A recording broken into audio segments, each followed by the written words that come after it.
Good afternoon, and welcome to Pittsburgh City Council's Cablecast Post Agenda on Small Businesses for Tuesday, April 2nd, 2024. And for the record today, we are joined by Councilman Kahari Mosley, and I'm sure we will be joined by other council members shortly. And I am really pleased to be hosting this post agenda today. I know that there have been a lot of different stories about small businesses over the last 5 or so years. How small businesses of all different sorts, all throughout the country, were able to weather the storm of the COVID pandemic shutdown and bounce back, or not, and close in some cases. We wanted to make sure that this was, at this point, an open exchange of perspectives, to be able to identify actions that we can take as a city council, collectively with other bodies of government, to the extent that that's necessary, to improve the climate for small businesses in Pittsburgh, specifically highlighting the economic and the regulatory challenges small businesses might face so that we can all work together on solutions. So I'm going to try to talk as little as possible. Let this be a listening session, both for me and to hear the exchange of questions and answers from my colleagues, who I know will be joining us as well, in addition to those here already. And so I think where we'll start is, I would love to hear from, first, we can all introduce ourselves and give some short remarks or opening presentation, starting with, between Sienna and Kate. Do you have an opinion as to who kicks us off? I'm happy to go first, as wonderful, broader city, and then to downtown. So Sienna Kane from the Urban Redevelopment Authority, please kick it off. Great. And I am going to share my screen for a brief presentation.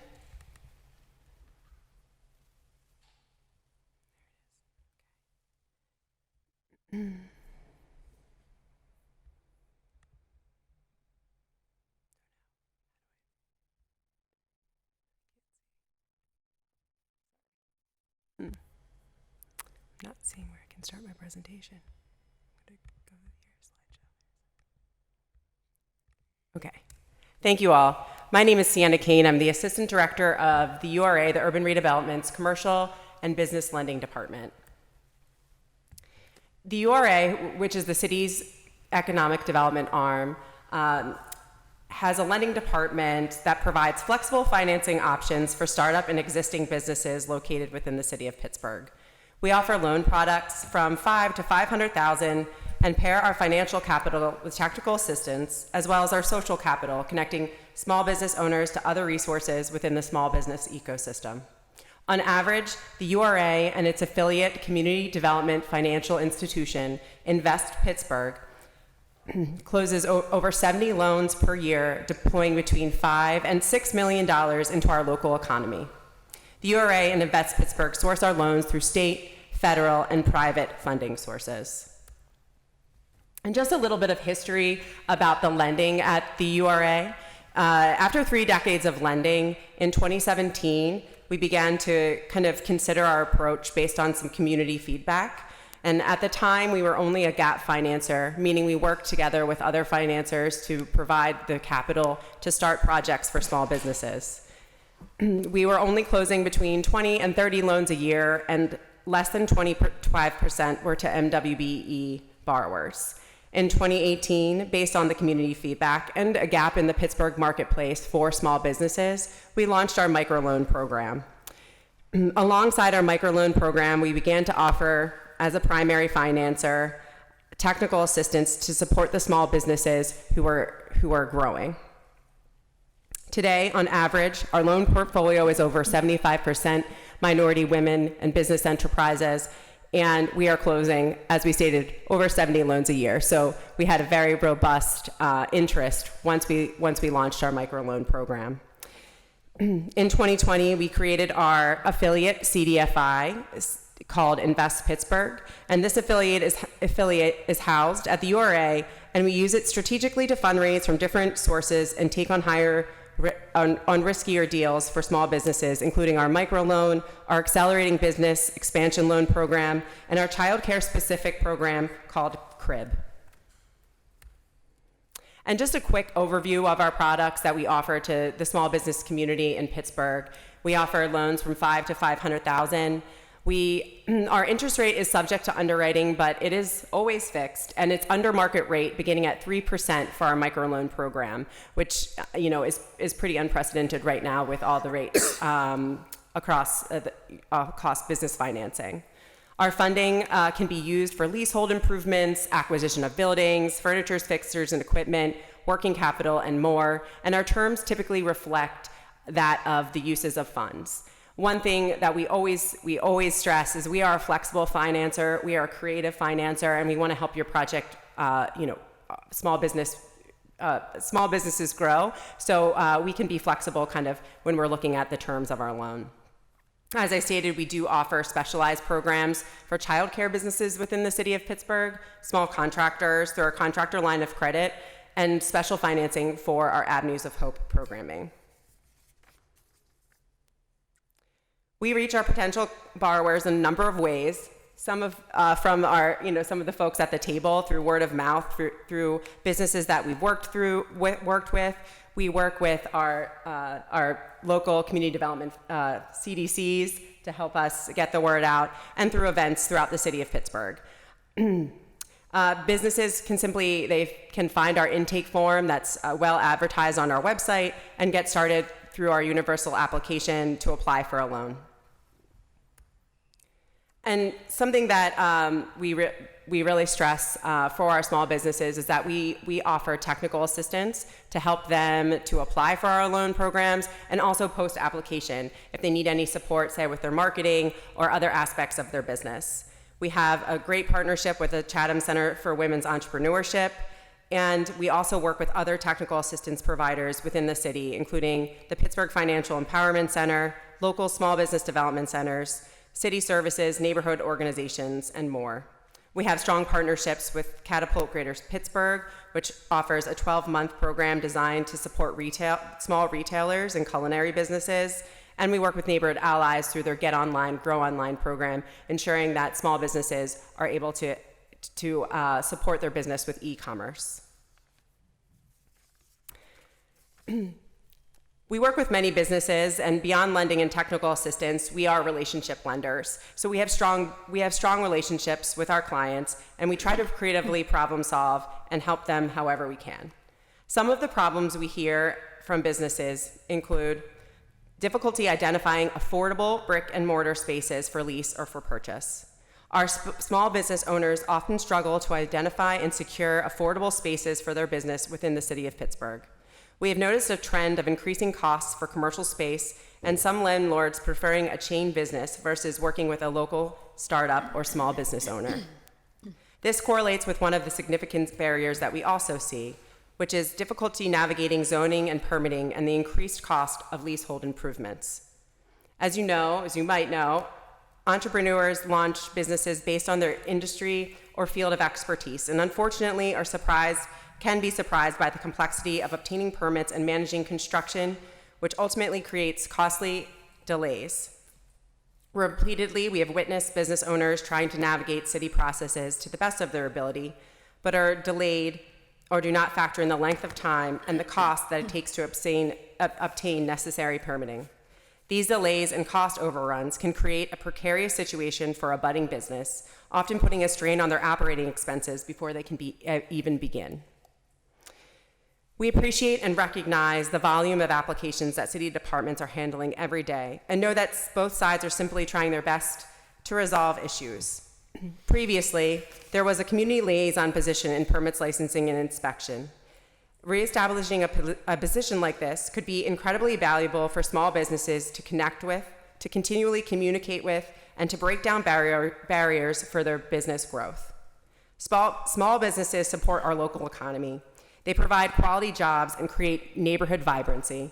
The URA and Invest Pittsburgh, along with the city and our partners, hope to provide ample resources and continue to support our city's small business community.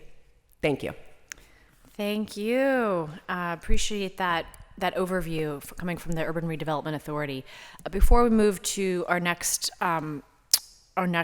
invited guest, I wanted to note that we've been joined by Councilman Bob Charland. Thanks for joining us. And so I'll move on to now Kate Irvin from the Pittsburgh Downtown Partnership. And I'm also going to be sharing my screen in just a minute. Let's see. It's the fun of then trying to get it into present mode. All right, great, thank you. Good afternoon. My name is Kate Irvin. I'm the Director of Economic Development at the Pittsburgh Downtown Partnership.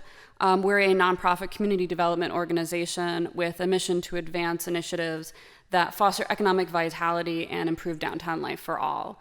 And so I want to take a little bit of time today to kind of zero in a little bit more on what's been going on specifically in downtown, which I know has been a big topic of conversation in Pittsburgh lately, and sort of building on what the URA kind of is doing. We're going to look at it in a little bit kind of more of a microcosm of downtown. So first, kind of understanding where we are in downtown, I think is really helpful. Part of my role with the PDP is to track our COVID recovery patterns as well as the kind of current state of the economic development in downtown. As of last month, we were at about a 70% daily activity recovery.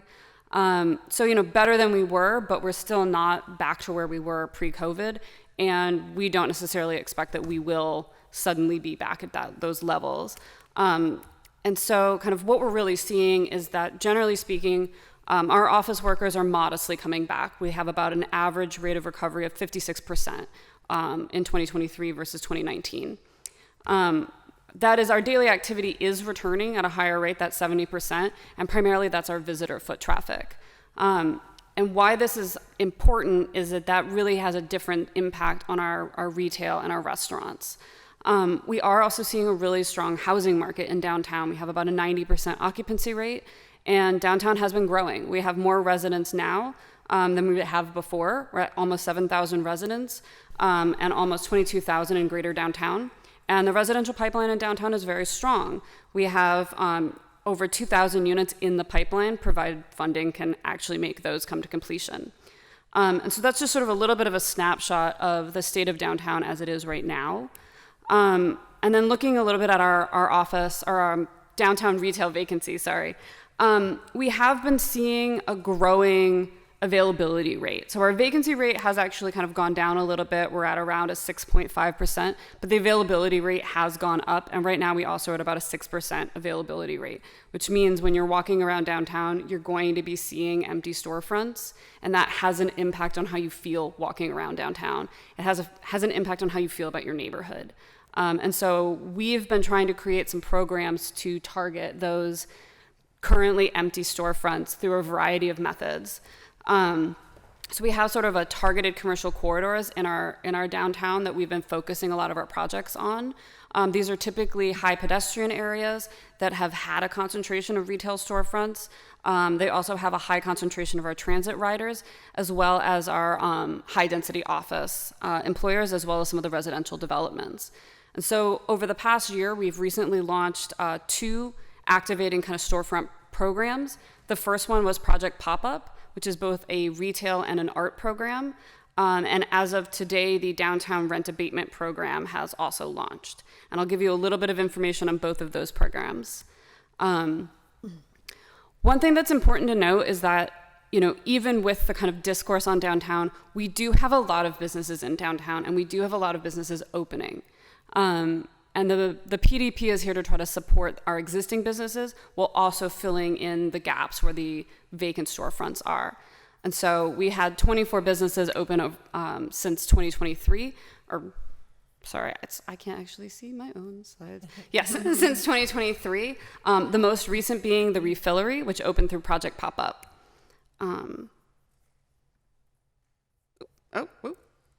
Got excited there. And so a little bit of information on Project Pop-Up. Project Pop-Up provides business owners an opportunity to quite literally pop up in downtown, providing spaces for free for up to 12 months. So some of them are 6 months, some of them are 12 months.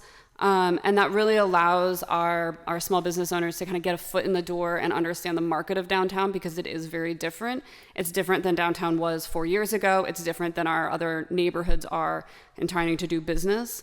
We currently have the Refillery, which opened in March. It was our first pop-up, and we've got 2 more that have been funded, as well as 4 more in the pipeline. And so we did have funding for about 6 to 7 of those through the Hillman Foundation. And then, as I mentioned, we've also just launched a rent abatement program. And this rent abatement program will provide 50% of the rent, up to $2,000 a month, for a multi-year lease tenant that's coming into downtown, so a new tenant. So that's to try to help encourage folks to move their businesses downtown or to open a business in downtown and try to offset some of the expense of those rents. There we go.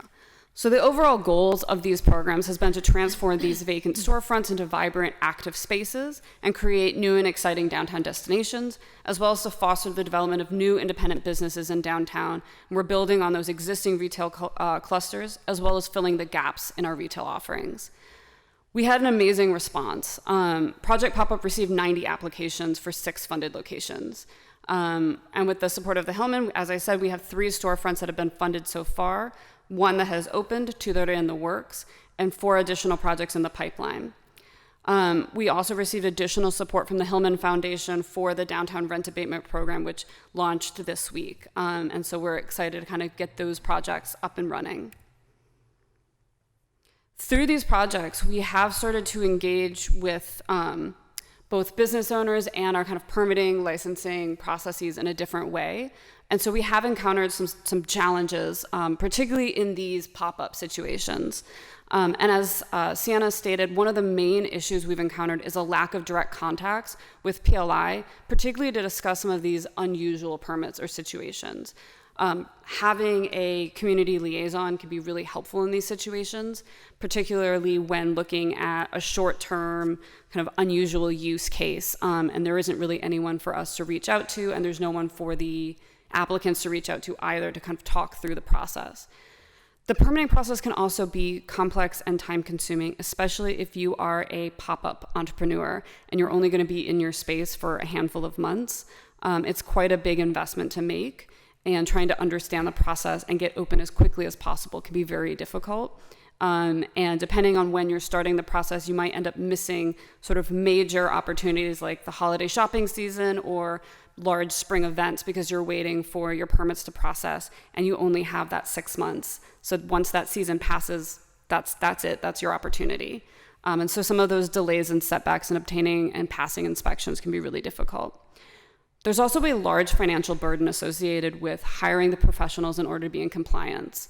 If you need to hire an architect to do a drawing of a pop-up space or do build-outs in these pop-up spaces, those can be really difficult and really expensive, particularly because you do not have a long-term lease. So you're not going to be getting tenant improvements. And even though the PDP is providing grants, they don't really cover the full tenant improvement build-outs needed for a lot of retail spaces. So with that, there's a growing importance to support entrepreneurship and economic growth in downtown and in our community at large. And we really would love to see some of these challenges addressed and to find a way where we can make it easier, particularly for some of these shorter term businesses, to really test out their ideas before having to go through the whole process and really put themselves through a lot of expense and burdens. So how can City Council help? We would really love it if there was some comprehensive guidance for small businesses, particularly these pop-ups, to kind of navigate these regulations. And with that comes the community liaisons that we talked about, someone that they can reach out to, that they can talk through their plan, talk through their project, and really understand exactly what is needed from them in order to kind of aid with that permitting and that inspection.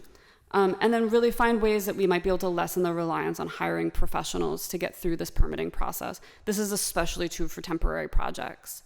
And we would really love to just see the fostering of a supportive environment for this type of entrepreneurship with resources, staff support, and other incentives, whether financial or support incentives. Thank you so much. Thank you. I really appreciate that presentation. Now we'll move on to some of our other invited guests. We'll just start with Mike and move down the line. If you'd like to introduce yourself. Yes, hi, I'm Mike with the Mira Restaurant Group. We have 6 locations currently. 5 of them are in the Oakland area. So we're familiar not with downtown, but with the city and how it operates with permits and stuff. We started about 14 years ago in Shadyside. We've opened, I think, 9 restaurants. We've closed 3 of them. We currently have 6. We're getting ready to open a new one out in Robinson. So the big issues post-COVID was staffing for a while. We put out a post and we would get 20 applicants with maybe 2 that could be hired. Now we're getting a better pool, but not as great of a pool. So we'll put out an ad. We'll get 60 people apply, but maybe out of those 65 are actually could do the job and would want to do the job. And another big burden in my industry, in the restaurant industry, is the third-party apps. You have to have them to survive, but the fees are growing and growing and growing, and it's a challenge to offset those with cost to the customer, where they think we're too expensive to still order us. So that's been an ongoing struggle since 2020. One of the best things that came out of 2020 was the outside seating. That was a lifeline for our restaurants in Oakland. We have 2 big patios that without those, I don't know if we would have survived the 2021 era. And that was the biggest lifeline that we could ever got from City Council and the permits. And other than that, I'm just here to answer some questions when you guys are ready. And thanks for having me. Thanks so much. We'll move to Ulrich. Hi, my name is Ulrich, and I'm the owner of Shadow Benny, which is a vegan restaurant on the north side. We started in 2019, and I started at the farmers markets and stuff. In 2020, when the pandemic came around, in my past life, I used to do web design and stuff, so I was able to pivot online, and we did like contactless delivery and stuff like that. So we actually made it out through the pandemic pretty well. But in building out, which also took place during the pandemic, we ran into some problems. A lot of them had to do with the permitting, because it just took really long. We went over by a year for the opening date. I was calling Sienna and begging for money all the time. It was crazy. So I feel like somehow, I heard some suggestions from those guys. I feel like that could be expedited in a better way. Another thing is we got an architect to help us navigate the system, and that turned out to be a pretty bad thing, because she forgot to put in an exit in the drawing, and it wasn't picked up by permitting. So then they started building, and she picked up on it. So then we had to move the toilet, and the plumber hit me with a $11,000 bill, because he's like, I still put in the stuff. So an easier way to navigate that system would be nicer, because we also found out in the end that we needed an engineer for something, and it wasn't something we had, we had thought about and financially planned for. So, it was just really hard navigating the system, and the pandemic didn't help. But those are the 2 areas that I actually feel like,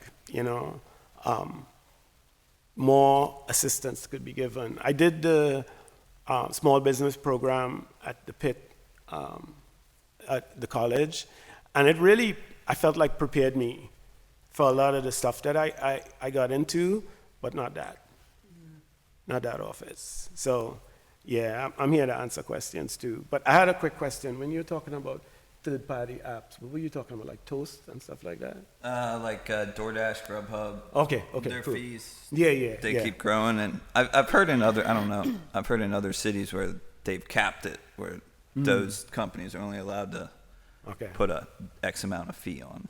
Yeah. Thank you. And we'll move to Jazz Beer. Jazz. Yeah, Jazz Beer Bengal. I currently own Prince of India restaurant in Oakland, right opposite UPMC, and I've been running the restaurant for 29 years. And like everyone else, we went through the pandemic, and business has not really returned to how it was, but we were able to adapt to the third-party apps, Grubhub, DoorDash, and Uber, and The fees are excessive, like the other members also said, almost up to 33%, and you can add more advertising, it gets you more orders. The more you pay on the percentage, the more orders you get, and the more fees. So it's been hard, but the inside business has not recovered to how it was before the pandemic. And we did get like a loan from the URA. They did help us reconfigure our kitchen and everything during the pandemic, and it did help. And we got the speed of service to get the orders out fast as possible, and that does help getting the orders out real fast. The faster you get them out, the more orders you get. That's how it sort of works. And some of the things like I think hurt us in Oakland are like some of the street vendors. We're faced with like we have to pay like in our rent for like OBID, which is takes care of like block to block cleaning, the street cleaning. We have to pay like, but the street vendors don't actually pay into that, which is a sort of concern. And like just an example, the city of Pittsburgh get us for like around $350 for the trash for just having a dumpster.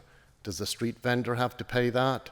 And we're there like 365 days of the year during Christmas time when there's no students, but the street vendors are gone, but we still have rent, we still got to pay all the fees and everything.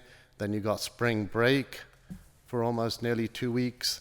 Then you got the summer months. It's not like how it was in Oakland. So it is tough for restaurants to survive in Oakland, and I think we need some kind of help there if something could be found out. And like adding into this like plastic bag thing that was done, the ban, I think it should have been a longer kind of period, and then the council should have maybe found like an alternative vendor to price it out, so make it easier. Because what if you just got like a small, like little, like an appetizer? You're gonna put it in a big bag, which you have to pay yourself for, which the third party vendor will take a fee out of that too, which is your initial cost. So small things like that should have been like thought of.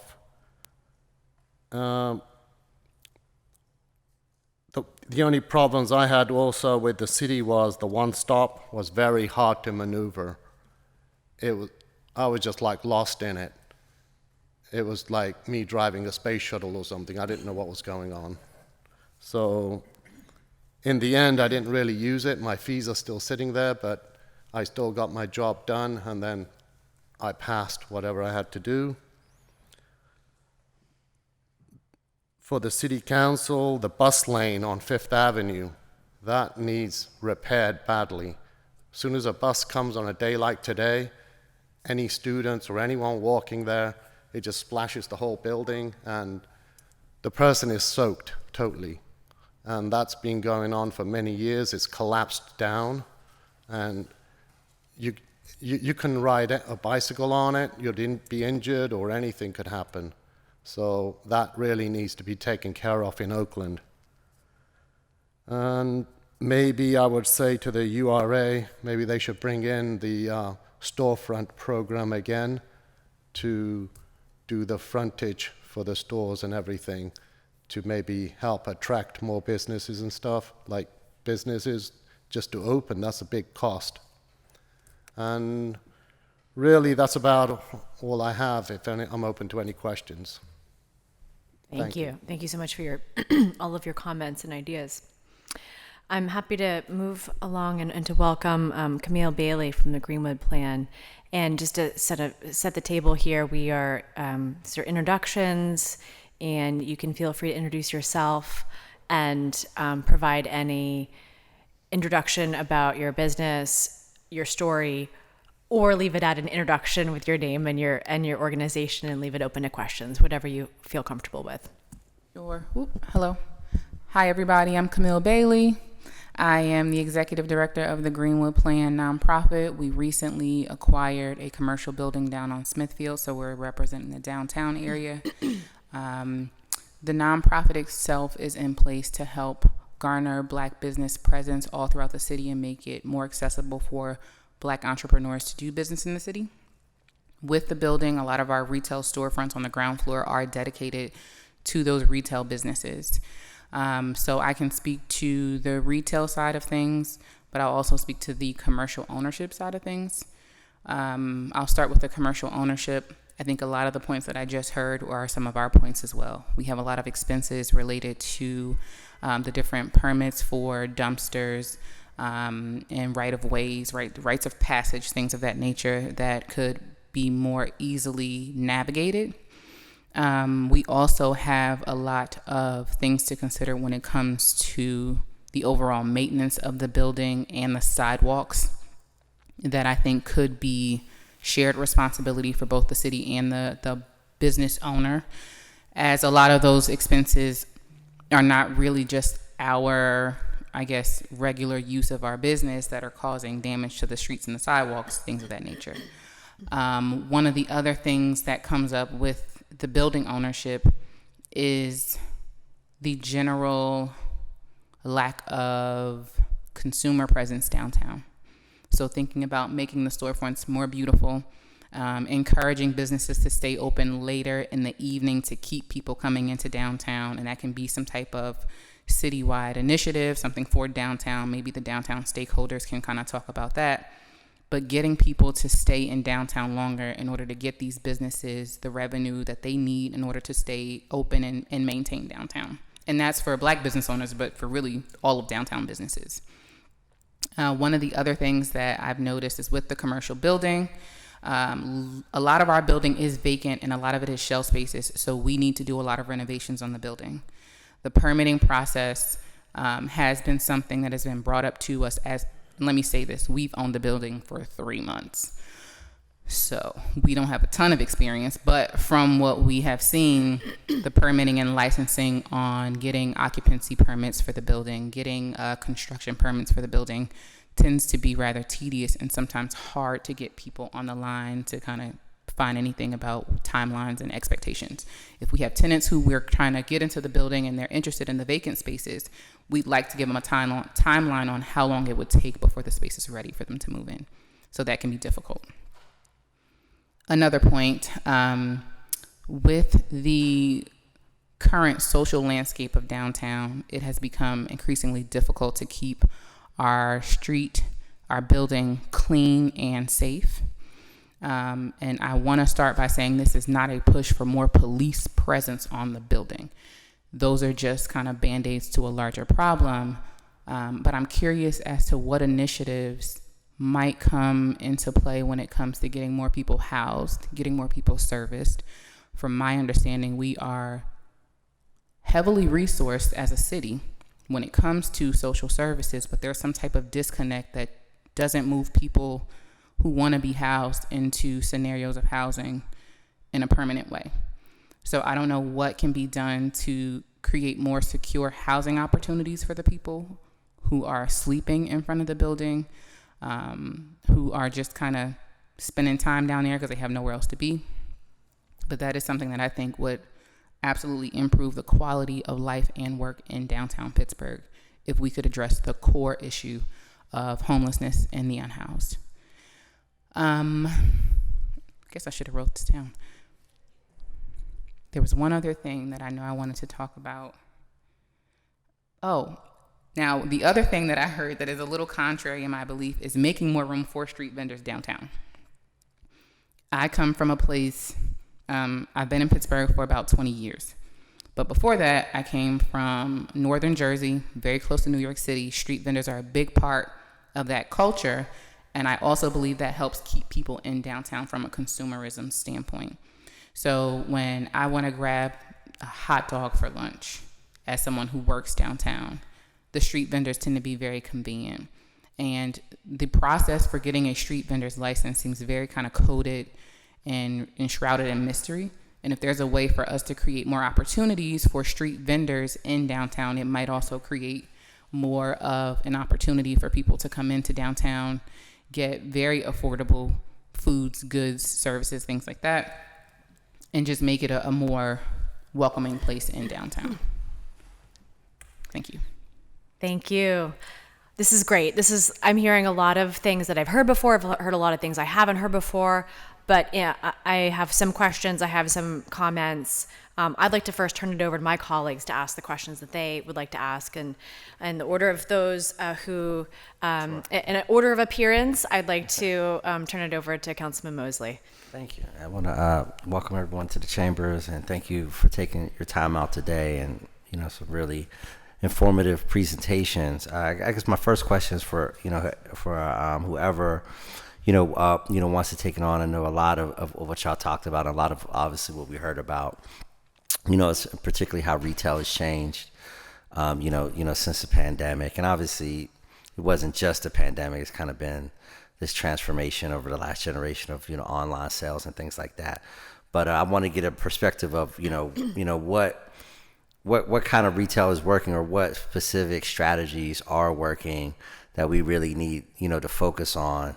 I've had, meetings with some of your colleagues, from the URA, and was introduced to this new term called, ground floor activation, which is not just thinking about kind of street level, retail space. But I would be really interested in hearing from whoever around the table of, is there specific categories of retail that are working, and is there specific strategies that you're seeing here or even other places in the country that we really need to be kind of targeting as ways to maximize kind of ground floor retail or ground floor activation to bring those spaces back? Because as it's all been said, that having those empty storefronts not obviously is a bad thing from an economic standpoint, but from a psychological standpoint as citizens, the more that we can fill those spaces. So I'd be interested to hearing some of your thoughts on that.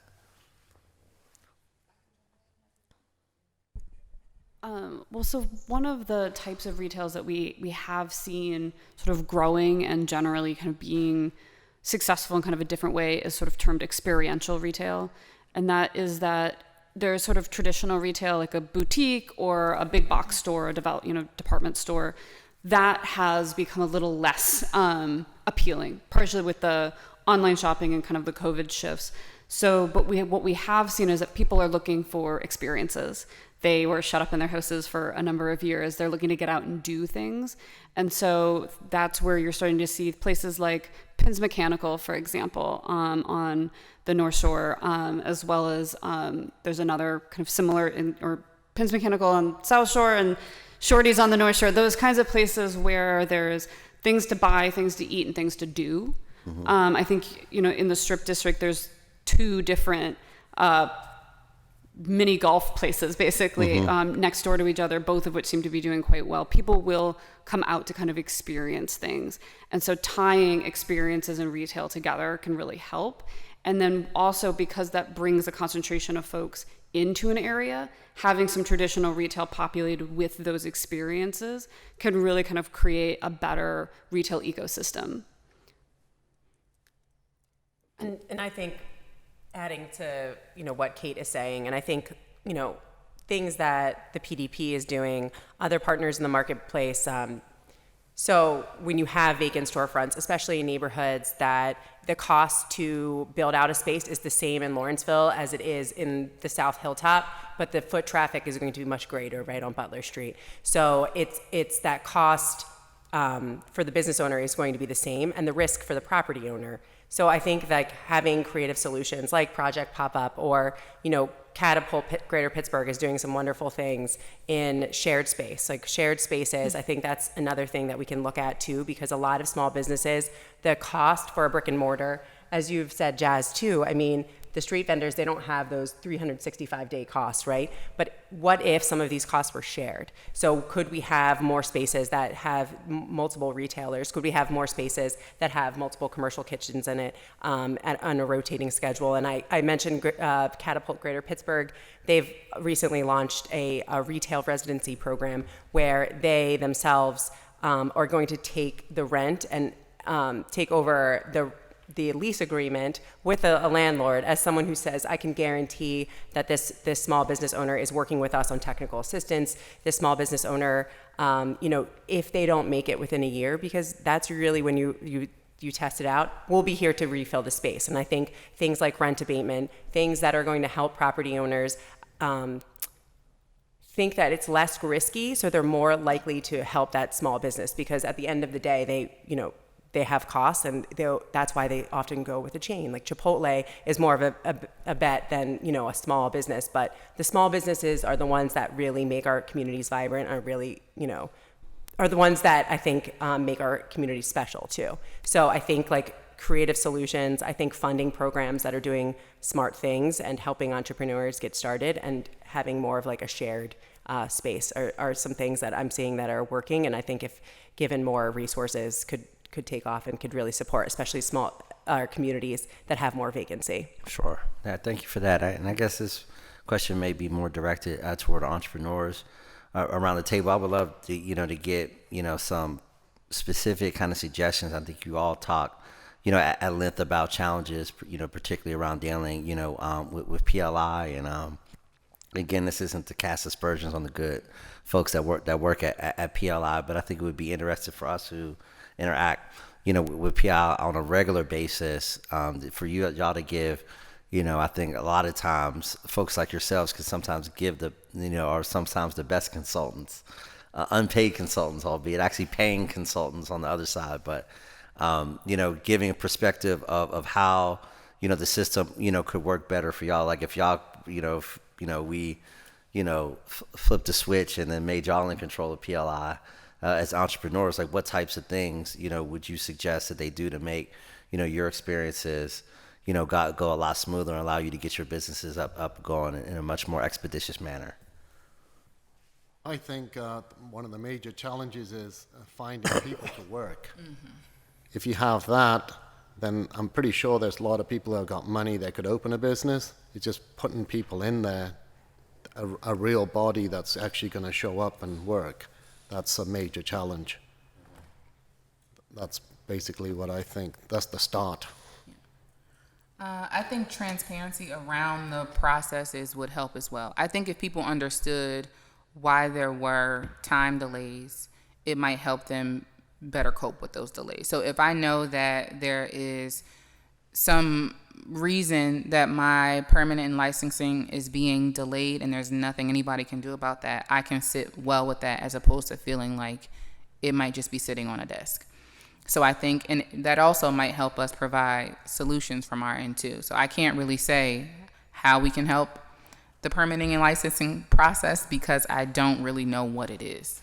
So I think transparency around the process could help us understand what we could do either on our sides to make things move faster or give recommendations on how that might be able to move faster on the permitting and licensing side. Yeah, as far as restaurants, we're waiting on someone to get to somewhere else. So we're waiting on the plumbing license to get the architect in to then get the occupancy code. And there's no one to call, like you can't call the health department and be like, hey, where are we at in the queue? How long are we thinking? It's just fingers crossed, let's hope it's this month, then we can get open. So if there was a centralized, even a website of a queue of where you're at, that would be tremendous because it's hard to tell. Some that we've opened have taken us 3 months. Some have taken us a year. So there's no real, it's not like this month's going quick because there's no one in there and we can't tell when that is. So I think like a centralized website of a queue of where you're at in the permitting process, and it doesn't have to list your name, or you just get a number, you print it out, go on the website, I'm number 6. They're doing about 4 a week. I'm about a week and a half out. I think that would help a lot with people knowing when they can open and how that process is working, how fast they're moving, because they see where they're at on the queue, and they see 4 went out this week, so they're doing about 4 a week. So I don't know if that's something that's possible, but that would be my suggestion on trying to make it easier and help people out for their opening of the restaurant space. I don't know if retail runs into the same stuff, but As a restaurant, I want to second that. I was going to suggest some type of data that we could just access, you know, or maybe somebody that you could call at some point if it needs to be a quicker answer.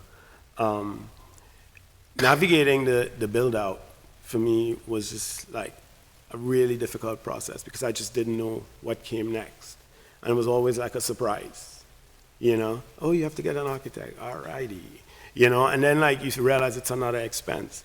You know, knowing the time, knowing the expense would have been easier. That way, if we were gonna go over by a year, I would have been like, okay, all right, I need to get money from somewhere.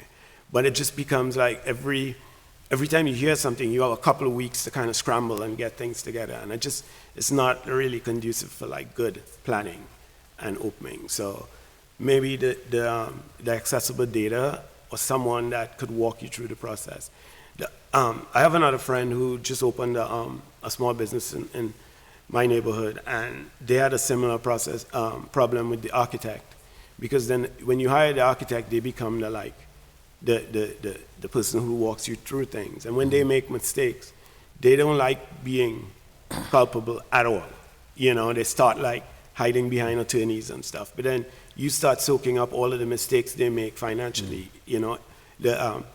And like, as I said, I have a bill that I'm still paying off because of a mistake the architect made. So one of the things would be nice is if we could like get someone that we can speak to that doesn't cost $1 million and that would actually like walk you through the process without any kind of like fear that you're gonna come after them at some point for giving you the wrong info. Because that's what I ran into a lot, is like people made mistakes and they just didn't want to accept it because they feel that there's a monetary thing at the end of that, you know, when all you're trying to do is navigate the system. So maybe somebody that we could reach out to also. Thank you. Just to kind of build on that, I think, you know, someone in the city to reach out to, but I think also having some guidance for some of our small business owners on how to get an architect. You know, not everybody just knows an architect or, you know, a contractor. And so a lot of that is just a process of Googling and trying to find someone, particularly for smaller projects. A lot of folks don't want to take those projects on because they're, you know, tiny. And so having some kind of guidance on, you know, these are groups that you can work with, these are folks that take on these kind of smaller build outs or smaller projects, could be a huge benefit. And these are also, you know, trusted, reliable groups that you can kind of work with, could be really helpful in that kind of centralized. I can also add on to that too. Basically trying to get any job done in the city, like I can call people for estimates, they won't even call you back. They say Oakland, no, that's got traffic, and that's basically, it's all over. I've had people have come out and they won't even give me the estimate. They'll say, oh, we're gonna give you the estimate. And because I'm trying to do my whole frontage, I've got glass and everything already paid for, but I just can't find a contractor who wants to work in the city. I don't know what reason it is. Is there licenses involved, or I do not know. But they said the city of Pittsburgh, no. So that's really what I have to say about it too. I just have one last question. Being that we have, you know, a number of restaurateurs, you know, around the table, like what are that you may have not touched on in your opening remarks, trends that we're seeing, you know, in the restaurant business post, you know, a pandemic, and kind of give us some ideas that, you know, obviously, you know, we're not, you know, on the business side, we're in government, but how we can continue to support. I know you mentioned, you know, the outdoor seating, you know, was a big thing, but is there even, you know, from a policy standpoint, things we can do, you know, to continue, you know, to support, you know, restaurants? And is there like parts of the city where restaurants are doing better, or, you know, I know you said there's challenges, you know, in Oakland, I believe you're over on the north side, but I would just like, just from your perspective, just kind of get, you know, a scan of kind of, you know, where kind of the restaurant ecosystem is at, you know, in the city right now, and us as city officials can do, you know, to help, you know, support that understanding that restaurants are an important part, you know, of a cosmopolitan, you know, ecosystem of a city. I want to jump in. You know, it's interesting to hear some of the issues people are having in like Oakland and like downtown and stuff, you know. On the north side, when I opened, I got money from the URA and the Allegheny community. Neighborhood community development. Yeah, they gave me gap funding to purchase the building, and it's really weird because I have to always, because I'm in the north side and there aren't many restaurants around, if any. At 7 o'clock, when it gets dark, nobody comes there, right? There's no foot traffic. People are like, I'm out. It doesn't matter that the police station is right across the street, but it's just, we have no foot traffic. So now I have to get creative, because if I can't get people through the door, then, you know, I gotta do something else. And one of the things that I have issues with right now as a restaurant is the increasing price of raw materials like vegetables and stuff that I use. We tend to source it from a couple big vendors, and I feel like there's not enough support for the local farmers markets that are supported by the city, because these are really good avenues for me and other restaurants alike to source cheaper produce. But when it comes through two sources, like Consumer This and like, you know, Restaurant Depot and these places, they just do whatever. One day I buy flour, it's $50 for the flour, next day it's $100, you know, and it's because of shipping something or some nonsense, you know, and it's just like, it's really hard because once you push that onto the customer, they start saying stuff, you know, and like, what are you doing? I raised the price of something by $1, and a lady started carrying on, you know, and I kept saying to myself, like, I'm looking at the prices of stuff raising on the other end, and I just don't have options. So I do a couple of farmers markets. The Bloomfield Farmers Market, I could make $1,200 in a couple hours. On the Northside Farmers Market, I wouldn't make $50. And the problem is, it's not supported the same way. The city's just not supporting their own farmers markets. And I'm sorry to say it, but it's a really good avenue for us to source cheaper produce and to support farmers. I try to give from farm to table service, you know. I try to not do a lot of processed food. I work with local composters so I could compost my trash and all this stuff. But I just don't feel the support coming from the city at all when with their own projects that are there to help people. That's me. I'll touch on you asked for like the city landscape. So we started in Shadyside 14 years ago. We had 2 locations in Shadyside, which we've closed both, and we shifted to Oakland because we saw a shift in the Shadyside market of where it was kind of going. There was more competition, it was harder, and then restaurants started closing in Shadyside. We were on a street that was 2-lane on Ellsworth. They added a bike lane, and then we had 5 restaurants within a block and a half when we opened. Harris Grill burned down, a couple of the other ones closed. We were the only guy on the block, so that no one was coming anymore. It wasn't a scene. Mm-hmm. So it just got slower and slower and slower, where we just made the decision that we couldn't keep going the way we were going. And I think it's trending. Like Lawrenceville's on a rise, Southside's down, North Shore's way up. Oakland, we lucky in Oakland because we have students that come back every single year. So we have guaranteed business every year in Oakland. But the late night, like we used to stay up until 1 o'clock in the morning, just doesn't exist anymore. Post 10 o'clock, kids aren't going out to eat. They're going to the South Side or the North Shore to party. They're not staying in Oakland. So we've seen that trending. But so I can only speak for the Shadyside, Oakland area. That's what I've been seeing just personally. The building, we don't own a restaurant, but we do have a restaurant parcel that we're kind of earmarking specifically for it. And parking is a big issue. And maybe this is more from the consumer standpoint, but it is a consideration if you have to pay, $20 to park in downtown to grab lunch with a friend, as opposed to going to even Mount Olive or somewhere not far off. The parking situation in downtown is so expensive. I mean, it's not even pleasant to work down here because of the parking, but to spend time that you don't have to spend, I think the parking is a big issue. And I know there have been a lot of conversations around how to mitigate some of that, but a lot of it was putting it on the restaurants and asking the restaurants to do parking vouchers for their consumers. But again, on the business owner side, that's really not advantageous. So I think the parking is a huge issue when it comes to downtown in particular. And I'm not sure what other parts of the city have that same rate of parking, but the parking is bad. One thing just to add to the parking concern that we've heard from some of the small businesses that we're working with is that it's not just the parking for the consumers, it's the parking for their employees.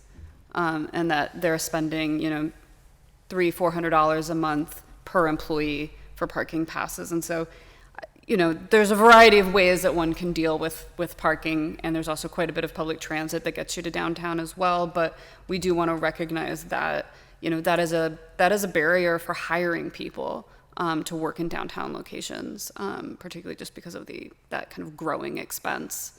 And so if there could be something with some of our city-run parking lots that could potentially be helpful with like leases and that sort of thing for small business owners. Madam Chair. Thank you. Councilman Charlin. All right. Thank you all for being here today. This is obviously a topic that's kind of near and dear to my heart. One, because I represent some areas where we've got some real growth in small businesses in Southside and also the Warrington Avenue area specifically in terms of some exciting things that are happening, but also I spent most of my 20s bartending and working in food service and in small businesses. And I know just how small the margins are. People love to, complain about a $13 cocktail or something like that. But in reality, like the markup on that is actually very small, and the return is very small. And so when I hear something about like, an $11,000 plumbing bill, it's like, and you're making,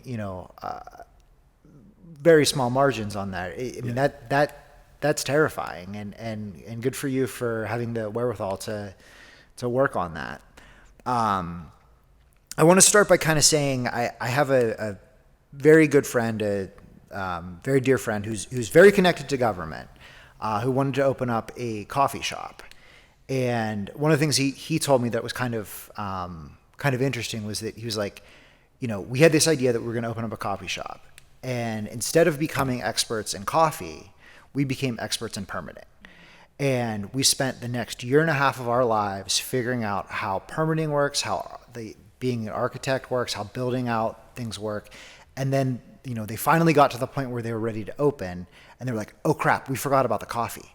And, and figuring out how that actually works there. And they had a very similar situation to you, where they hired someone that they thought was reputable to do some of the fire retardant painting that needed done in their coffee shop. And the person used a product that wasn't something that the city recognized. And, they're thousands of dollars over budget now, because they had to bring somebody else in to fix all these issues, and they're making $1.50 on a cup of coffee. And so how do they ever get out from underneath that? So one of the things, and I'm connected with the Responsible Hospitality Institute and the Sociable City Network through Allison Hardin and our Office of Nighttime Economy, but we've talked to other cities about how they manage small businesses. And I really think Chicago is kind of leading the way. I mean, I'm sure other cities do this as well, but I'm familiar with Chicago's program. They have an Office of Small Businesses, and they actually provide that concierge service, which actually I'm hearing from a lot of the folks that aren't actually running the businesses, but like Greenwood and like PDP that are doing some of that technical assistance. And I think there's a real opportunity for us as the city to not have you offer the technical assistance, but have us offer, or the URA or some city entity, because so much of this is intergovernmental. There's, you're going to have planning, you're going to have zoning, you're going to have PLI, you're going to have health department, all these different issues. And if we were able to provide some level of concierge service of saying, hey, you know a lot about coffee, what can we do to make sure that you're able to get into a storefront? And I'm also not managing I didn't mention, the hiring and the access to capital and all those other things that go into running a business that aren't just city barriers, or permitting barriers. These are also barriers, just, that who is it that can help you with that? And right now, we've created a void that folks like Greenwood and folks like the PDP and Hilltop Alliance and a handful of others have to fill. But because it is the city that is creating these barriers, isn't it partly our responsibility to find ways to help you get through them too? So I'm curious if any of you can kind of talk about the technical assistance portion of that, and how that would help, and what you would like to see in something like that. No, you go for me. The businesses should talk more. Yes. So I think that's a very good point to make, because we never signed up to do technical assistance. Our goal was always to be a resource and a hub and guide people towards technical assistance. But if we route people to places where they are not getting answers, we wind up taking on that task. So that does stretch our capacity very thin. We are a very small organization, and it does eventually tend to burden us very heavily on our ability to actually put together the programs that we aim to put together. The other thing that you said that I think is a really good point is like an Office of Small Business. So many of the processes are processes that are not a problem for large entities. For these larger organizations, they have the money to float, they have the time to float. For small mom and pop shops, for everyday people, this stuff is gruesome. And it does deter people from even starting. So we have, so Greenwood and the URA have a shared business that we're working with, who had the hardest time finding a reliable contractor to do their outdoor dining. And thank goodness I walked in to actually get lunch and talk to him one day. And he was like, I just gave up on it. And I was like, I need you not to do that. But it's those types of barriers that prevent people from actually seeking out the resources that exist.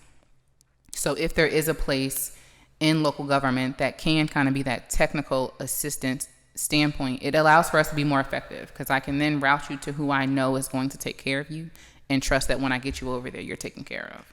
So I think having, again, that hub, or that, it's either the city can like fund that type of thing, or the city can fund the business enough to be able to navigate those issues too.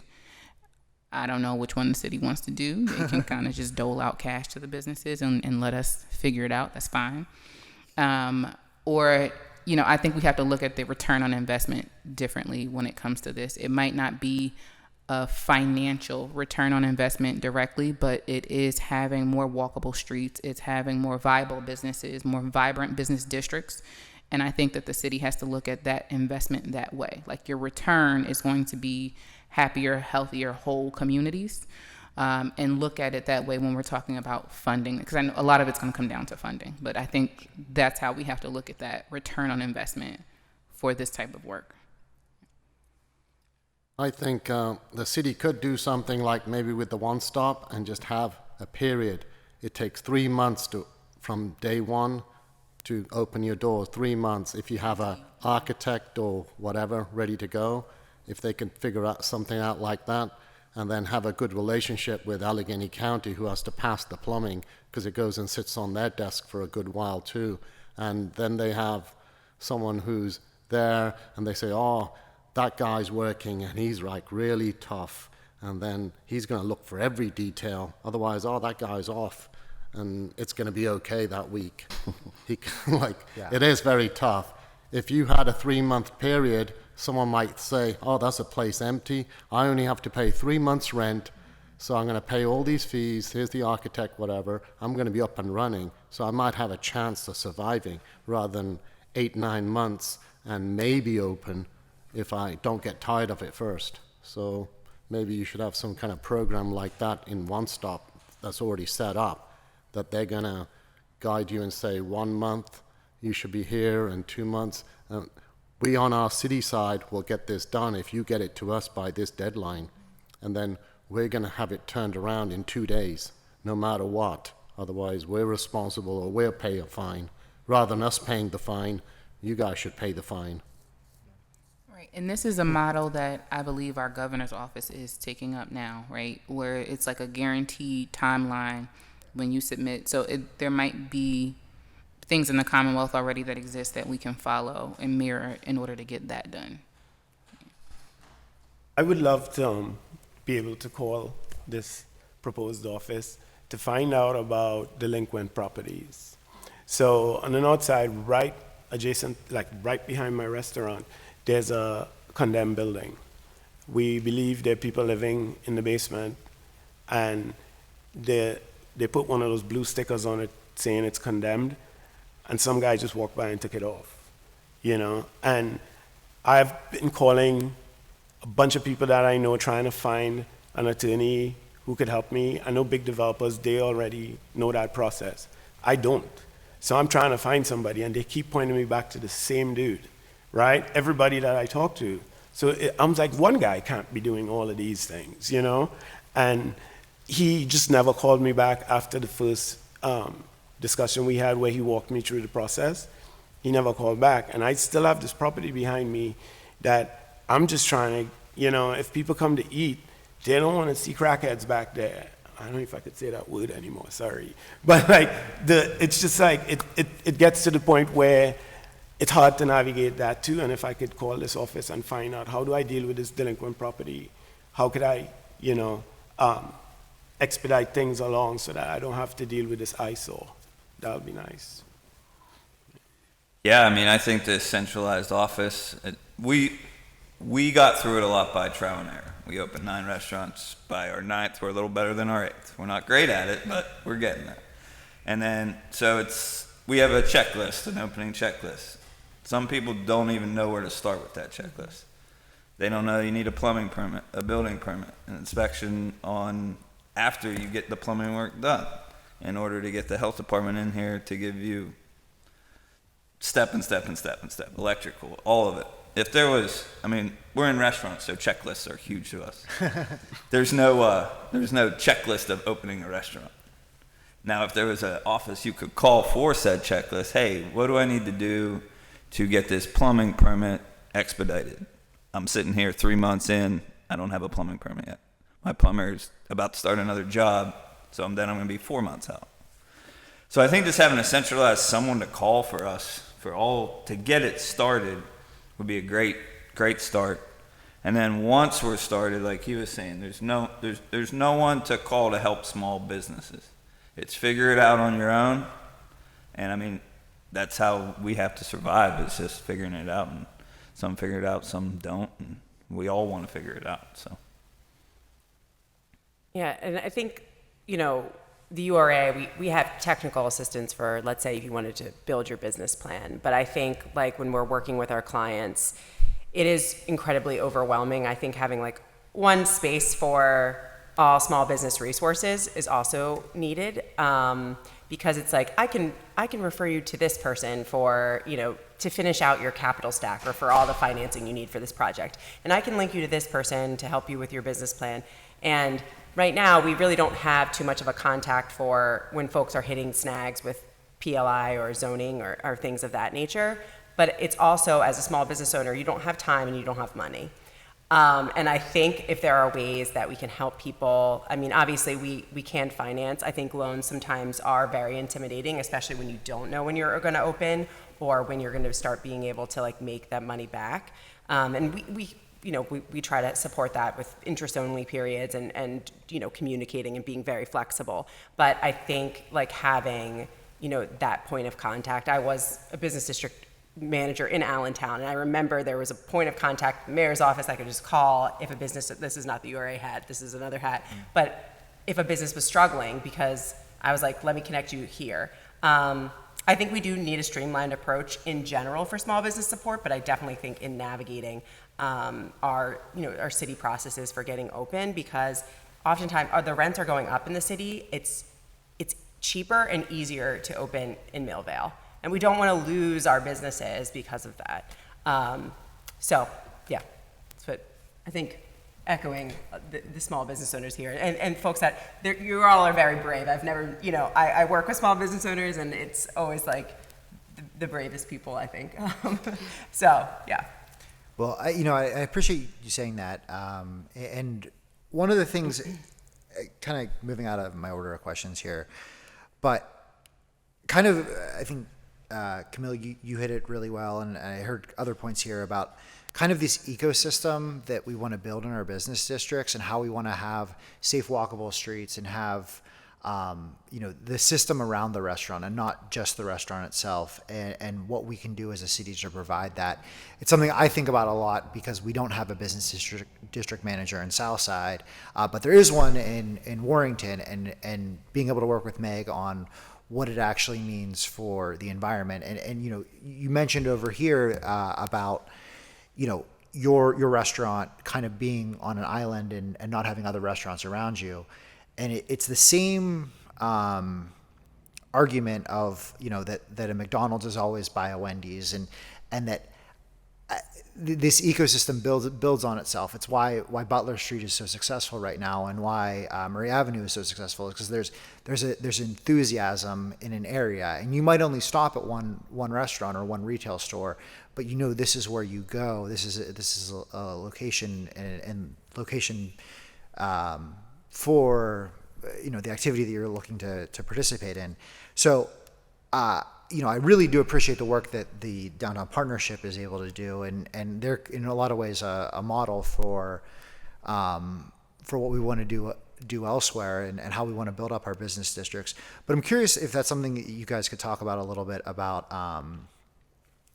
building that ecosystem and building those districts where people know this is where I can go, and this is where I can eat, and this is where I can buy shoes or whatever, wherever it might be, and how we can kind of fill some of those enthusiasm gaps that may not exist in all of our business districts throughout the city. That's a you question. I can start to dive into that and think, frankly, I think downtown is actually struggling with being seen as a retail district.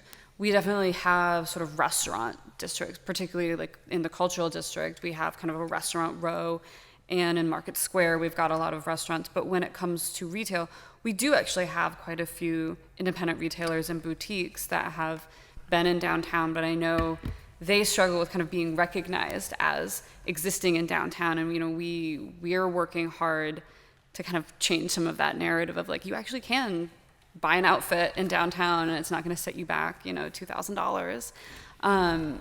And so I think, we've been looking at how do we better improve our ecosystem, particularly the concentrations, and that's sort of where the rent abatement program is looking to fill kind of some of those retail gaps, and kind of better populate the clusters along those corridors.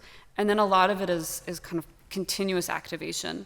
That's a lot of what we've seen is programming and events. We have public spaces, and they can be beautiful and wonderful, and sometimes they're active without a lot of programming, but you can't just leave them completely unprogrammed. You've got to start doing things in those spaces. And we know that when Market Square is programmed, when there is the farmers market in downtown Market Square, it is hopping, and all of the businesses around there see the benefits of that increased foot traffic, and so that's a lot of what we look to do is how do we create events that bring people in, both large scale, like Picklesburg and Light Up Night, but also these small, consistent weekly events. And I think that's one of the major cornerstones that other neighborhoods can do.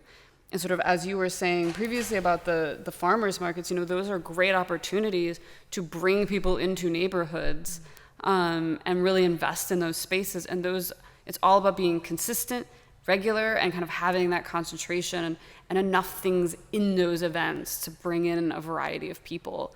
And that can kind of help create some of that ecosystem that will then spill over into additional investment. So as the recipient of some of the PDP's support, I find that to be true not just in the programming, but in the long-term activations too.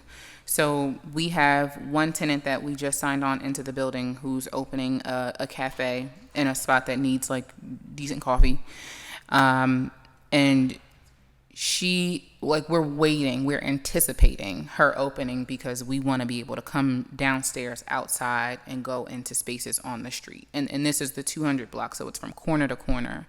And then we have another one of our vacancy units that are now being used for pop-up space, which is also very similar to a farmer's market in the sense that people can go in and get a variety of things. So it's not just one thing that they go into, but it's this experience, right? So you can go in and maybe you went in to find, candles or scented things, but you also see that someone sells jewelry, right? So you get this, you spend more time in the space. You can then go and grab a drink from the coffee shop 2 doors down. But this kind of variety and this blend was possible because of really an injection of capital and some time. So those two things together really allowed for, in the 3 months that we've owned the building, we've been able to activate in a way that exceeded our expectations, because we had expectations for what we were going to be able to do, but that jump in capital and that bit of room and time to give those small businesses the opportunity to not pay full storefront rent, right? They're sharing this rent in this marketplace. It allowed for a lot of activation. So I think those types of activations are good, not just for programs and short-term events, but for long-term activations in the business districts. Yeah, kind of window shopping as activation. Absolutely. And yeah. You'll come back later. Yeah. Yeah. Yeah, I love it. I also wanted to suggest something. I don't know if this is the city's thing, but on the north side, I found out this year that anytime there are home games, I have to close. All right? Which sucks. Because sometimes I have to close on the days that I make the most money. Because nobody comes to the north side because of traffic. They were like, what? There's a game? Nobody's traveling. So one day I paid my workers, but I didn't even make enough to pay them for that day. It was that bad. So now I have to be online checking, okay, when is there a home game? Because I got to close, But everybody parks in the neighborhood. They just don't shop there. They just come back to their cars and they leave. I don't know if there's something the city could do to help businesses on the north. I think one of the reasons why I'm one of the only businesses there is because people have figured that out. They're like, yeah, we can't be closing on the weekends when there's games. When there are pit games, anytime traffic becomes an issue, no one comes. And I'm running into that issue now. And I'm like, I don't know if there's something the city could do to there's that big park. Maybe they could plan events around this so that people could stick around a little bit. I don't know, but it really sucks because it's not something I had seen going in with home games. I just didn't think I would have to close for home games. But if I can't pay my workers with what I make in that day, then that's what I have to do. So I just kind of want to throw that out there because that's another obstacle businesses run into. Now, the Wall Streets, the Mexican Wall Street, it's getting gentrified really fast, So I'm thinking pretty soon somebody's going to figure out all these, or somebody's going to decide, yeah, let me go up in there. But until that happens, I'm always trying to find creative ways of getting people to the neighborhood. And I want to be in that neighborhood and help that neighborhood out. It's tough. It's tough, Ulrich is on Brighton. You say that on Brighton. I just Brighton on Armandale, right opposite the police station. It's yeah. All right. Well, that's my questions there. I just want to thank you all for being here. And, I can speak for myself, but I think I speak for the rest of council when I say, we're all excited to help you. And however, any ideas, please let us know. Small businesses are what makes Pittsburgh cool. So thank you for the hard work here. Thanks, Chair. Thank you, Councilman. We've been joined by Councilperson Barb Warwick do you have any questions for some of our representatives of both organizations, nonprofits, and businesses, mostly represented by restaurants, but we also have some that speak for retail as well. Yeah, well, yeah, apologies for being so late. I guess I do have that one question. So it sounds a little bit just from that, and I know dealing with PLI is difficult, right? Like, so getting all your, when you're trying to open up, that process is too long and hard, it sounds like. I am a little curious also, and I know even if this isn't necessarily having to do with the city, it's something that I've talked with a few business owners in my neighborhood about, but is like all the various taxing and licensing systems. Is that something you've already covered? So like, I know like, so if you have a liquor, like where there's like the county and this, can anybody speak to that? Because I know that's not necessarily something the city can deal with, but we can talk with our colleagues about.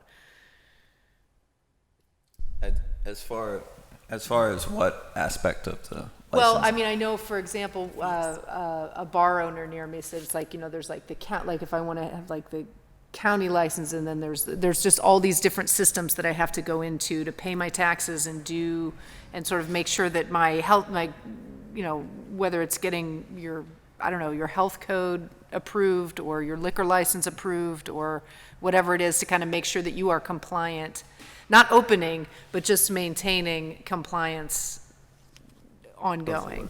Yeah, I think it was a lot of, like I touched on earlier, it was trial and error. Like, you figure it out on the go. Sometimes it bites you where, like, what do you mean I needed that permit? Or what do you mean that's not renewed? I thought that was automatically renewed. I pay it every month. So it's a lot of figuring that out on your own. And I don't think there's a real playbook on making sure that everything is copacetic with all the government issued stuff. And how many government entities do you engage with? I mean, tax-wise, you have your local, your state taxes, liquor license, health departments. That's on the monthly and yearly basis. The opening's a whole different ballgame. Right, opening is different. So I just got a limited license because I make wine, and so I could sell liquor made within Pennsylvania.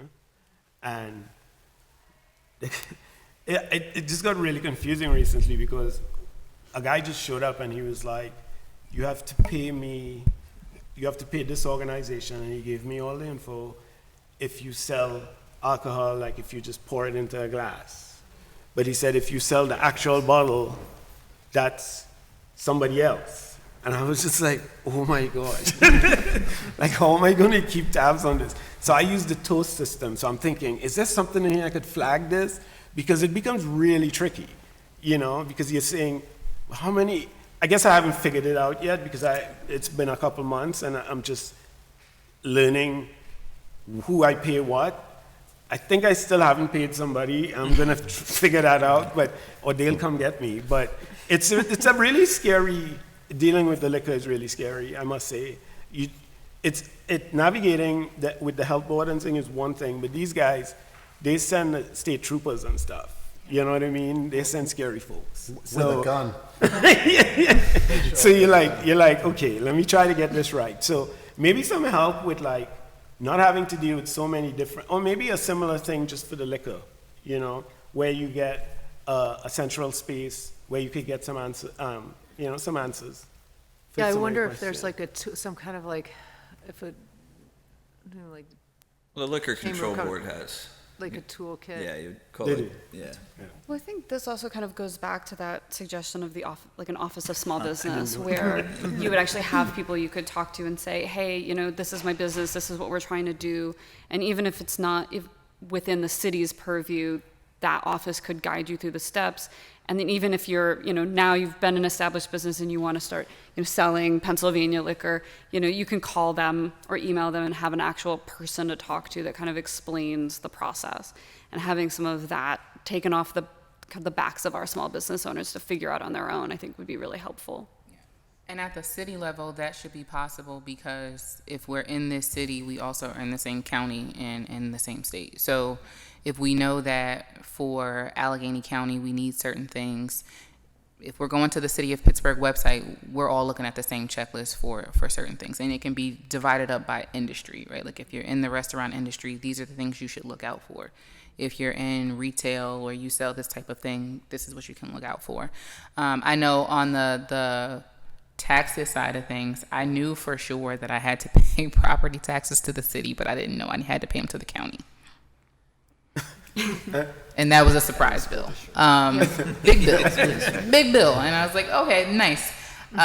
So I think having just managing expectations is helpful because then we can plan for those things. But if we know, like you said, a checklist is super helpful. Even when I can't believe I'm going to say this, but when I think about the RACP process and the checklist that they have, it does help you manage your expectations. Like, I know I have to get all of these. It's cumbersome, but I still know I need all these things. And if we were doing that at the small business level, and there's a checklist that says, if you're getting into this industry, these are the things you want to look out for, that would be helpful. Even if it divvied it up, like this is city level, this is county level, this is state level. Having that checklist would make it a lot easier for people to navigate and just be able to manage expectations for what's to come. And I don't know this, do we have like a commission of small business? Maybe that would be something, like, you know, like a group of small business owners that sort of work together to help guide, because I mean, you know, to help guide something like this. The only thing about that is I personally would need to be compensated. So it might need to be something that happens with city employees, because at that point I'm going to send a bill for my consulting fee. But I'm very serious. But it might need to be, because that's not something that we can volunteer for. It's just we don't have the time to volunteer for that type of thing. But I do think that it is in the city's best interest to really pour into its small businesses. And we talked a little bit about just what the return on investment would be for something like that. But that might be an investment that the city really consider, is this Office of Small Business. We have so many small businesses in the city, and the city of Pittsburgh is one that's so unique, where your mom and pops are probably what are going to be your bread and butter, as opposed to some of the larger chains. Like, this is a place where people come for unique experiences, for things that they can only find in the city of Pittsburgh or in Allegheny County or whatever it may be. But that type of investment is probably going to be worth it for a city like Pittsburgh. I'm curious too, well, so it's funny because it comes up in everything, but of course, the issue you're talking about with the parking problem, I mean, I see that as a public transit issue, right? You can't get around Pittsburgh without a car. And so it's, you know, it makes it so that if there's a place where lots of people want to go with their car, you can't drive there, and it blocks off, it cuts off the city from other parts of the city, right? It makes it so that people who come to visit here just stay in one area, or that, you know, where you can't sort of freely move around and try out new neighborhoods and whatever, and you kind of stay isolated because it's such a pain to drive and park and all of that. That's, you know, so I always encourage everybody to, you know, think about how public transit could help, right, and voice that, because it's a piece that we don't think about, because I don't want to say we don't have it at all, but because our public transit system in Pittsburgh, you know, Allegheny County, Pittsburgh, is something that is really so lacking that we don't even think about it anymore, right? Like, it's just, you don't even consider. But you know, when you are talking, you know, if you are talking with officials or whoever, you know, just remember, if people could get around on the bus, if people could just jump on a bus every 15 minutes and get here and get there, then that would, you know, solve a lot. That would bring a lot more clientele here, you know, at any rate. But kind of along that line, I guess I'm curious about some advice. I am very interested in, as Councilman Charlin was talking about, creating spaces where there, you know, like open street type things where you can walk around, you can, you know, like opening up the streets and having people more foot traffic and whatever. And it seems like something that is very good for small businesses, right? But one thing that we run into a lot in our business districts is this fear of losing parking, right? Like if you open up the streets, then people won't park. So it's like this kind of concern about if we do these things, if we sort of try these new things, then we will lose people because they won't be able to park. And I don't know if those are conversations that you've had with folks or ways that might be open to, you know, to sort of how we could encourage people to be more open to experimenting with that type of thing. I think they're trying that out in Oakland. They have a few areas that are for parking, that were parking, and they've made it into like a sit-down kind of area. But the parking there is very tough, and you can circle around, and you keep going around. Sometimes these areas are just sitting empty too, but that depends on the weather. Maybe they should go away in the winter time, I don't know. But the areas do help though, like summertime they're good, Yeah. because that's when people are gonna sit there. But in wintertime, I don't think they're any good. Maybe they should just be mobile. They can come in the summer when people wanna be outside. We have 2 outdoor dining districts in downtown, one on Penn Ave and one on 6th, and they both remain pretty active, especially on Penn Ave in the winter, because there are elements that our businesses have invested in to create a pleasant outdoor dining experience, even when it's really cold out. And so there's definitely ways that you can kind of approach those sort of activations that are year-round, and a lot of cities have implemented them. You'll see, you know, people out in Detroit in the middle of winter having drinks and dining. So I feel like if Detroit can do it, we can do it. We're not quite as cold even. But also, you know, when speaking with, particularly on 6th, we meet with our particularly restaurant owners over there frequently. And they were pretty much given the choice, you know, do you want parking to be returned or would you prefer to keep the outdoor dining?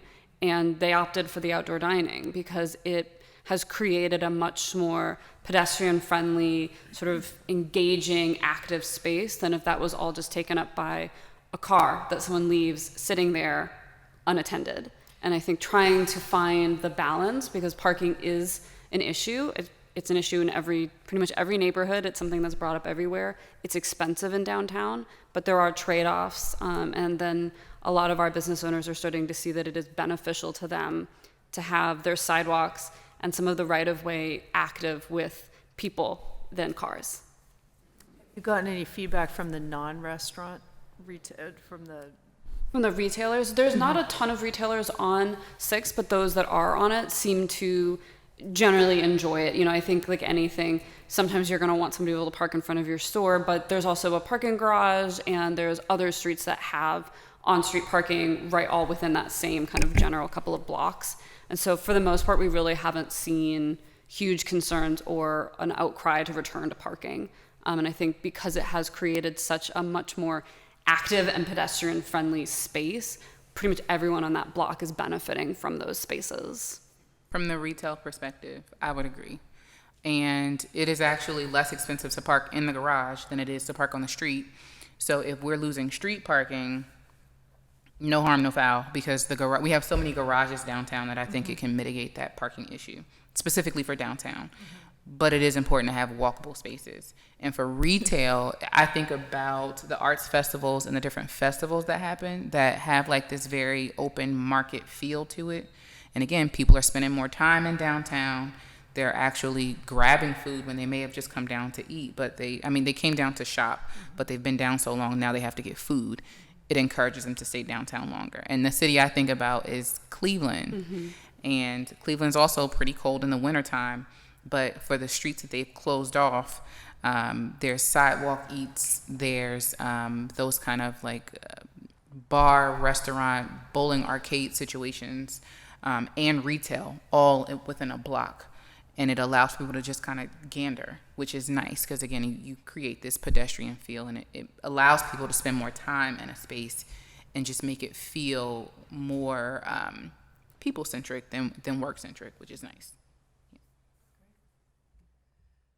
I think that's all for me. Oh, sorry, yeah, I no, was go going to ahead, say I please. can directly speak because we got 2 patios put on for us for 2 of our restaurants. So I was telling them earlier that it was a lifeline. Okay. After 2020, like when it was limited seating, it was a lifeline, and now it has turned into something else where we have seats that other restaurants can use, and people can come and sit, and we don't tell them to leave, and it has saved us. So and we would trade parking for those tables. I think every restaurant, the more tables, the better. So I highly like that. Now, event-wise, it's kind of event to event. Like the marathon, we're slow as slow can be because cuts off all access to Oakland. But then OBID puts on plenty of events right on. We used to do like concerts right on the street for us, and it would bring in people. Where there's an event over in Oakland that brings in people. So I think it's event to event, and that'd be my take. I love the outside seating. Well, maybe I'll need you to come advocate with me when I try and do more in Squirrel Hill, more like open street type stuff in Squirrel Hill. I mean, every time they do them, they're great. Like, it's just tons of people come, but I know there are definitely folks who are very worried about the loss of, just even for a day or two, like the loss of spots in front of their business. So I think that's it for me. Thank you. Thank you all. Thanks, Councilperson. I kind of don't know where to start because I've written down so much, but I guess I'll start with first of all, thanking my colleagues for being here, thanking you all for being here once again. And I'm thinking a lot about what I've heard. I guess I'll give some reactions and some comments and then ask some questions. So when it comes to, one thing I heard big time was, and we can all agree that making permitting, making licensing, getting licenses, whatever it might be, like doing business with the city can be a lot more transparent, can be a lot, you can get, whether it's a checklist, whether it's having a liaison, who you can call, like all of that. In my dream world, like there would be an in-person office, a person you can call. I love the idea of an office of small business, but let's just say that might take a little while to get off the ground. Having One Stop PGH be like Duolingo, like that easy and fun where you're just like, follow the instructions and then you're at the place where you need to be. I think the good news is I think we can expect some announcements from the city and some progress made in that regard soon, relatively soon. So one thing is that an in-person counter will be reopening this year, hopefully this quarter, if not next quarter. And then, we're hearing about major updates to One Stop PGH to make it just so that you don't have to know everything going into it. You don't have to know all the permits that you need before you apply. You just hopefully answer some questions and be able to get to where you need. And I hope that we get some updates on that really soon. I expect that we will. And so that'll hopefully help all of you and your colleagues as well. But still, that doesn't take care of multiple government agencies or offices that you're dealing with. That doesn't get to the hiring of the architects or the hiring of the plumber or the, dealing with different, kind of having the ombudsman through different government agencies. So there's still something to be said about having that central place where you can go. And I also think about the fact that we have 90 neighborhoods that are largely all competing against each other in a lot of ways, right? Like, let's just say that all 90 of our neighborhoods had a business district, which we know they don't, but even if like 80 out of 90 had business districts and they all wanted to do the best programming and they all were kind of fighting for like the busker to come out every weekend or the like programming to happen here, like we're all, there's no central office to help coordinate even the programming. It's every bid or every Chamber of Commerce fighting against each other for that, even if they are doing that unconsciously. So just acknowledging that.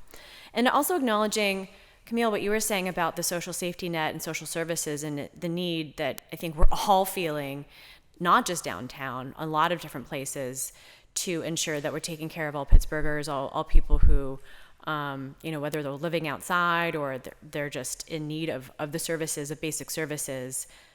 I'm personally more optimistic now that we have this growing partnership with the county, who has a Department of Human Services, to be able to not only offer beds for emergency shelter, but ideally what we need is transitional housing, right? To be able to ensure that people who are getting into shelter are getting transitional housing, and then being able to get the services needed from that point as well. I hope we make progress on that front quicker than we are currently, but we have a good relationship with Department of Human Services and the work that we're doing here at the city through our various programs. So just acknowledge that. I hear you, and we're all feeling that too at City Council as well. When it comes to workforce, it strikes me we're also a one of 5 workforce hubs, federally designated workforce hubs throughout the whole country.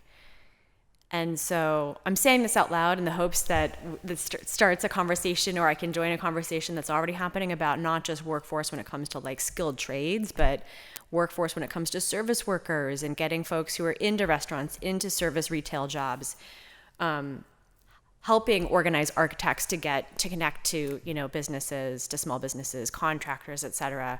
Like all the workforce that small businesses need should be part of this workforce hub, seeking funding from the federal government kind of conversation.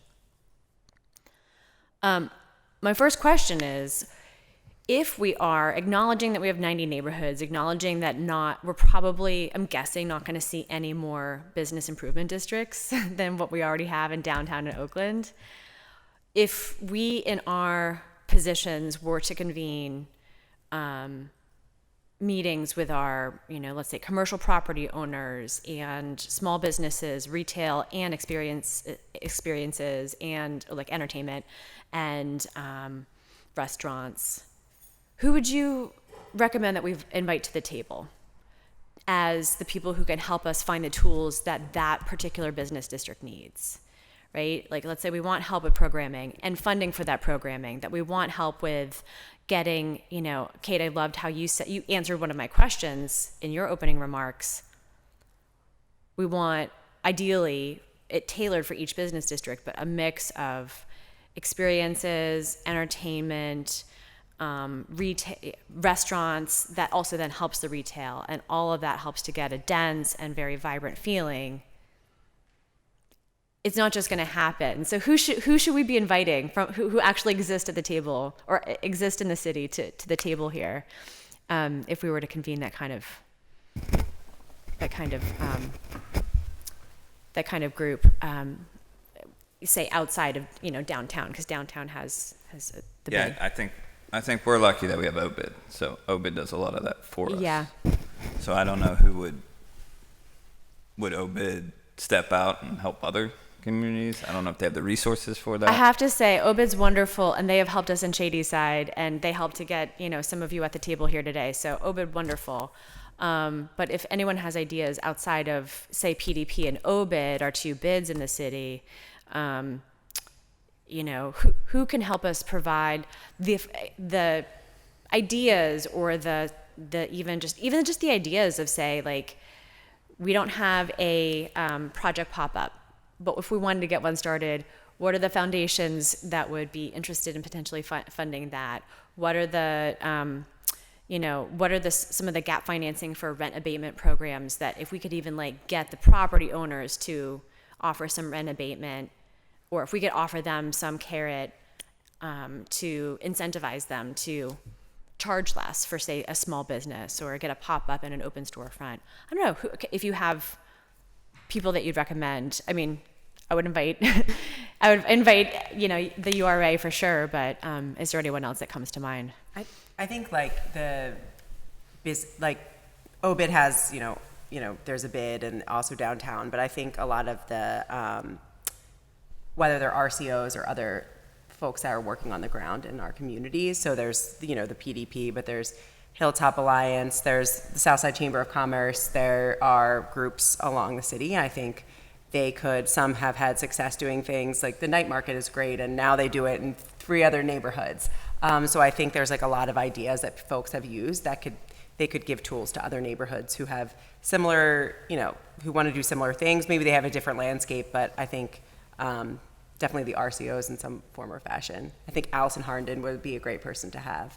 I think we have a ton of small business development centers. Now they're not doing like events and things of that nature, but I think that they are folks that could help support small businesses, and they might have ideas to bring to the table. Yeah, I mean, I would just echo that. I think there's a numerous kind of amount of neighborhood-based, community-based organizations in Pittsburgh. There's 90 neighborhoods. There's probably over 90 organizations that are also kind of trying to find ways to engage and activate and create really wonderful, livable, exciting neighborhoods. And I think kind of working to pull those folks to the table. I'd also just caution of not putting too much on our small business owners. I think I'm so appreciative that we have the folks here who are here today, but I also think of the numerous folks I talked to who just who can't be here in the middle of a day on Tuesday. And so I think we want to make sure we're not putting too much on individual business owners to kind of come up with these ideas. But definitely making sure that we check back with folks and that their voices are heard and they have a place at the table. But just that we don't ask too much of folks. Mm-hmm. Heard. I would say probably ask some consumers and maybe local influencers, so people who get around the entire city who see different neighborhoods, but also travel outside of the city who see different cities, to give some feedback on what people like to experience when they're in neighborhoods. I think that would be a helpful part of the conversation. There's also some organizations outside of Pittsburgh that might be worth reaching out to, sort of like Project for Public Spaces. These organizations that work to activate and engage in cities across the country, and there's even branches outside of the U.S., but I think particularly in the U.S., because they'll have a perspective on what's being done elsewhere and maybe sort of best practices and lessons learned that we can sort of absorb and build from. Mm-hmm. They created Parking Day, right? They did. Parking. Well, they didn't create Parking Day, that but was their thing. They do things with Parking Day. But they worked with the renovation of Market Square back in 2010. Oh. And they're working with Cleveland now as Cleveland's updating their public square. And so they're very involved in sort of how to activate and engage, particularly in the public realm, to make it very livable, kind of human-centered design. Mm-hmm. Mm-hmm. So many creative ideas, whether it's, ideas for putting even more housing right adjacent to or above the businesses. So it's just this dense area I went to an area that was fairly rural, but a small town feel that it did have a bid, but, I think any RCO could probably replicate it, which is just like a plaza, smaller than Market Square for sure, plaza with tables and chairs. You could move around, some sort of playful, like Jenga, like oversized Jenga for the kids, and then participating restaurants with a little table tent on the table that you could order from using your QR code. And like you could stay there and listen to the live music outside, and that restaurant would bring it to you. It was like such a great idea. I'm like, we could replicate that in Pittsburgh all over the place. So yes, great ideas outside of Pittsburgh as well as inside of Pittsburgh. So this is a very specific question to something, Jazz, you said, what about the single-use plastic bags, and you have me to thank for that. I'm here. Because, I'm owning it, but very specifically, something that I've been talking to some, because I fully acknowledge restaurants are feeling the burden of it more than, say, a large grocery store or even a retailer, right?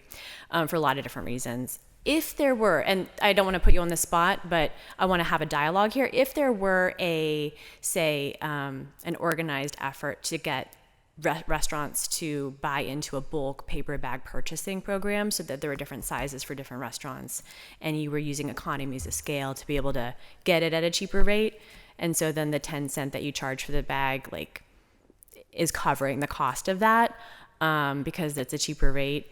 Is that something that you think you or other restaurants that you've heard about would want to join in on if it were well organized? Yeah, definitely on that, but basically you got to get Allegheny County on the same thing too.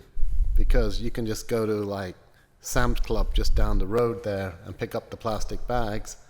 If they're still available, they're going to get used.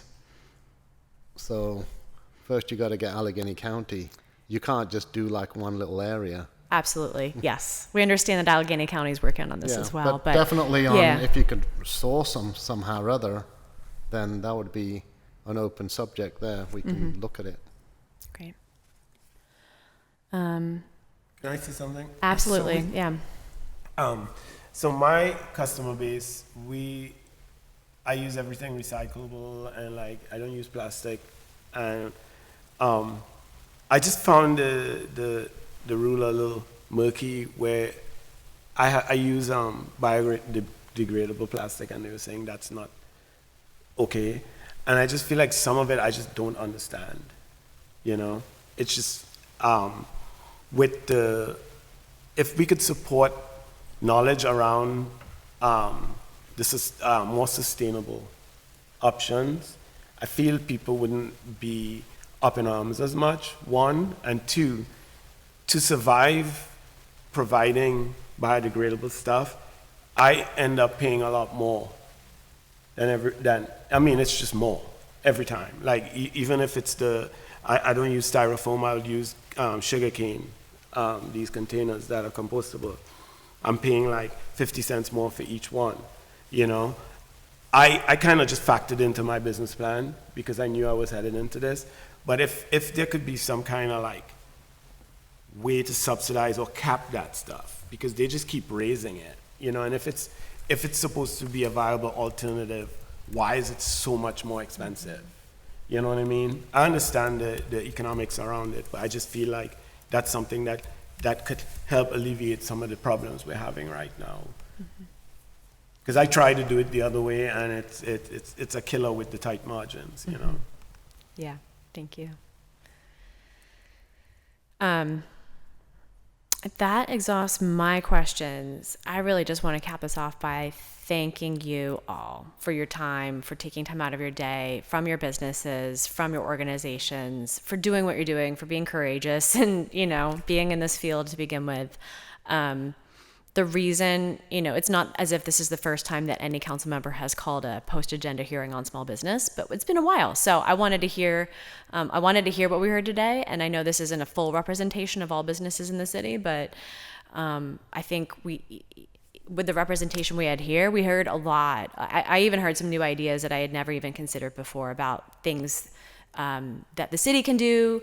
If not city council, then our partners in other departments in the mayor's office can work on to remove barriers, to increase transparency, and increase our ability to support. Because ultimately, our neighborhoods are only as strong as our small businesses, especially our mom and pop businesses are truly like small independent businesses. And if we want to get back to walkable neighborhoods, 15-minute neighborhoods where everyone can get what they need within a 10 or 15-minute walk from their houses, and truly having vibrancy all throughout every neighborhood in the city, it's gonna be hugely important to have strong businesses. So thank you for this dialogue. I don't think it'll be the end. It's just the beginning of an ongoing dialogue that we'll have to ensure that we're a city for small businesses and we're a city for entrepreneurs, and we're here to support you. So can I just ask one question? Mm-hmm.